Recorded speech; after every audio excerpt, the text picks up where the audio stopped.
Over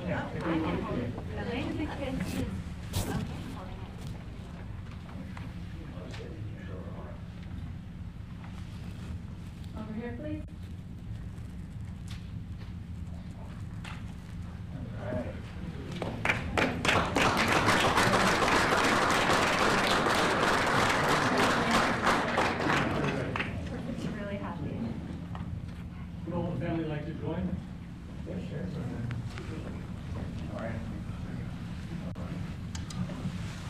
Place your left hand on the Bible and raise your right. I, Robert F. Kennedy Jr. I, Robert F. Kennedy Jr. Do solemnly swear. Do solemnly swear. That I will support and defend. That I will support and defend. The Constitution of the United States. The Constitution of the United States. Against all enemies. Against all enemies. Foreign and domestic. Foreign and domestic. That I will bear true faith and allegiance to the same. That I will bear true faith and allegiance to the same. That I take this obligation freely. That I take this obligation freely. Without any mental reservation. Without any mental reservation. Or purpose of evasion. Or purpose of evasion. And that I will well and faithfully discharge. And that I will well and faithfully discharge. The duties of the office. The duties of the office. On which I am about to enter. On which I'm about to enter. So help me God. So help me God. Congratulations, Mr. Secretary.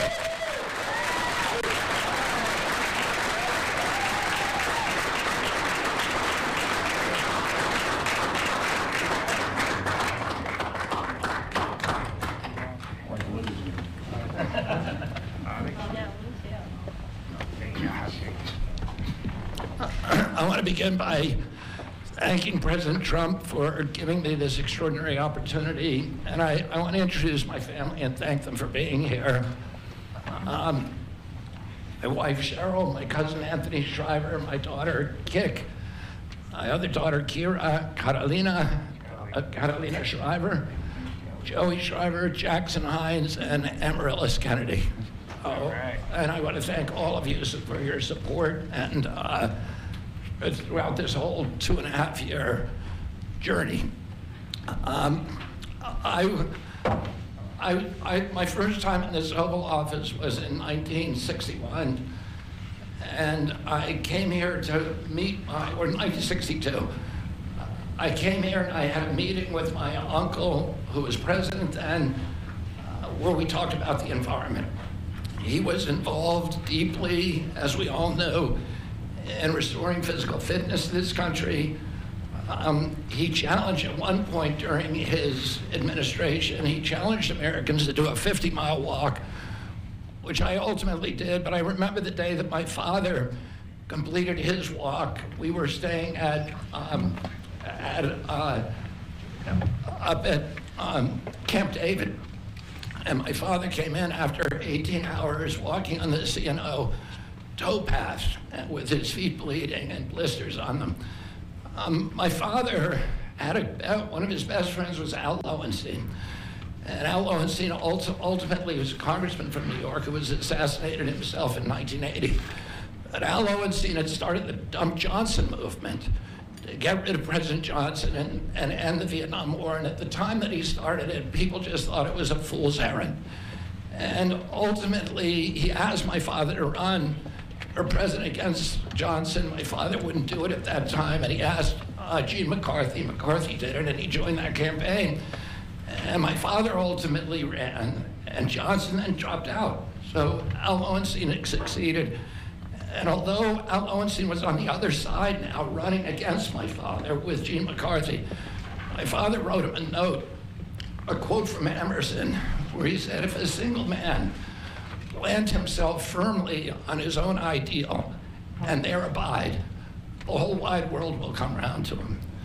For 20 years, I've gotten up every morning on my knees and prayed that God would put me in a position where I can end the childhood chronic disease epidemic in this country. On August 23rd of last year, God sent me President Trump. All right. And he gave me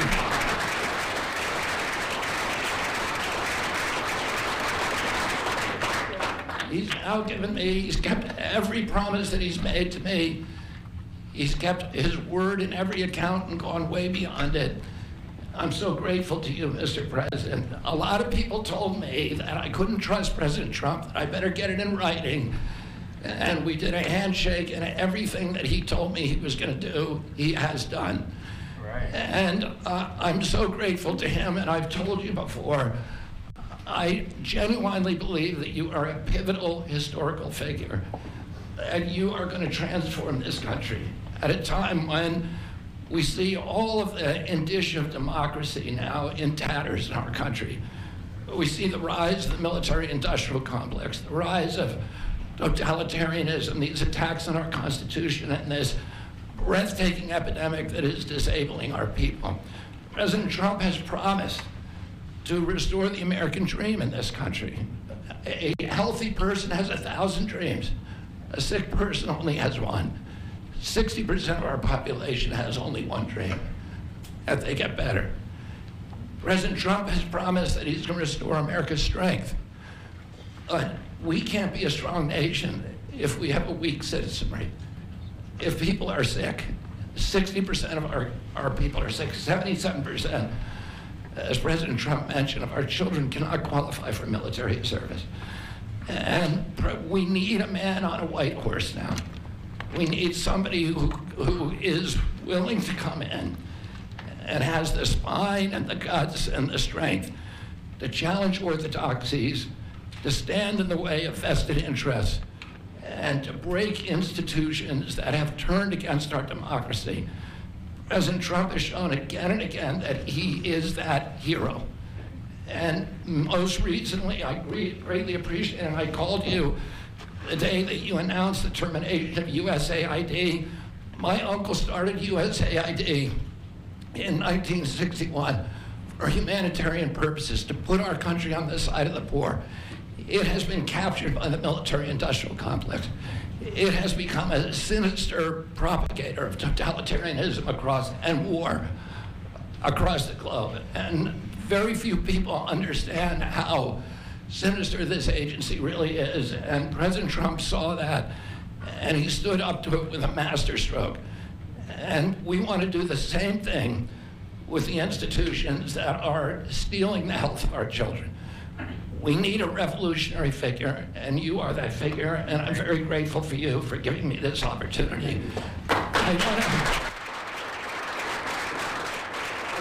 want to recognize some of the allies that I've had in this battle for a long time: Senator Rand Paul, Senator Ron Johnson, Senator Roger Marshall, Marjorie Taylor Greene, and Buddy Carter, who've all been champions of the MAHA agenda before I even came along.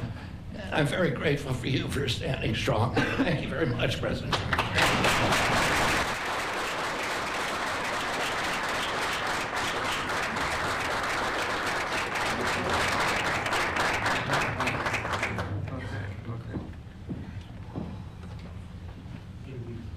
Mr. Secretary, I'd like to ask, what plans do you have immediately at HHS now that you're sworn in, sir?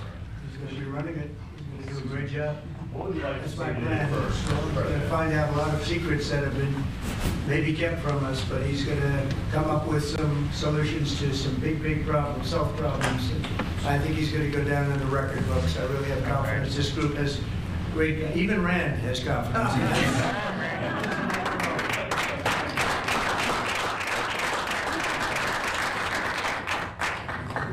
If I could ask you, Mr. Secretary, do you plan to fire anyone immediately, or what are your plans on day one, which I guess is today? Our plans are radical transparency and returning gold standard science to the NIH, the FDA, and CDC, to ending the corruption, ending the corporate capture of those agencies, getting rid of the people on those panels that have conflicts of interest. So we can do unadored and unimpeded science rather than the kind of product that is coming out of those agencies today. Mr. Secretary, may I ask, how do you address concerns that some Americans may have about your stance on vaccines? When people actually hear what I think about vaccines, which is common sense, which is vaccines should be tested, they should be safe, everybody should have informed consent, People are reacting because they hear things about me that aren't true. They hear characterizations of things that I've said that are simply not true. When they hear what I have to say actually about vaccines, everybody supports it. All right. Mr. Kennedy, Kara Kashinova from Lindell TV.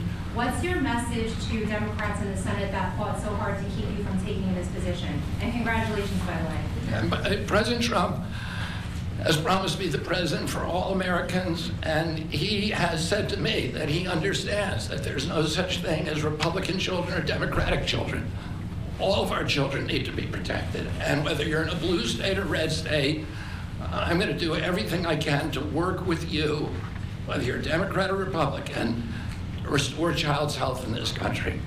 Mr. Secretary. Great job. Great job. Thank you all very much. All right, guys.